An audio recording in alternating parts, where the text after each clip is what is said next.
আজকে খেলা হয়ে গেছে, খেলা চেঞ্জ হয়ে গেছে। ডক্টর ইউনূসের বিরোধিতা করেছে, অথচ আজকে থাইল্যান্ডে নরেন্দ্র মোদী বাধ্য হয়েছে ডক্টর ইউনূসের কাছে বসতে, একই টেবিলে বসে রাতের খাবার খাচ্ছে, ডিনার করতেছে। আল্লাহু আকবার। একটা খবর শোনার পর আশ্চর্য হবেন, আনন্দিত হবেন।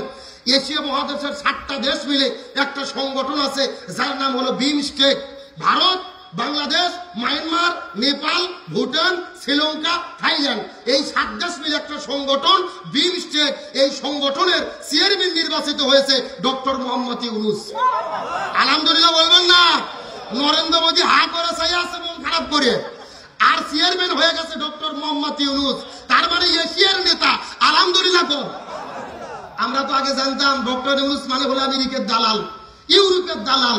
কিন্তু গত ঈদের আগে যখন চাইনাতে গেল ডক্টর মোহাম্মদ ইউনূস, যাওয়ার পরে দেখে আশ্চর্যজনক তথ্য, চীন দেশের হাইনান প্রদেশের তিনি একটা গভর্নরের উপদেষ্টা। তার মানে ইউনূস শুধু ইউরোপের না, ইউনূস শুধু আমেরিকার না, ইউনূস শুধু চাইনার না, ডক্টর ইউনূস হলো বিশ্ব লিডার। আমরা এতদিন তাকে চিনতেও পারিনি, তাকে সম্মানও করতে পারিনি। আজকে ডক্টর ইউনূসের বিরুদ্ধে ষড়যন্ত্র করে নরেন্দ্র মোদী হার মানতে বাধ্য হয়েছে।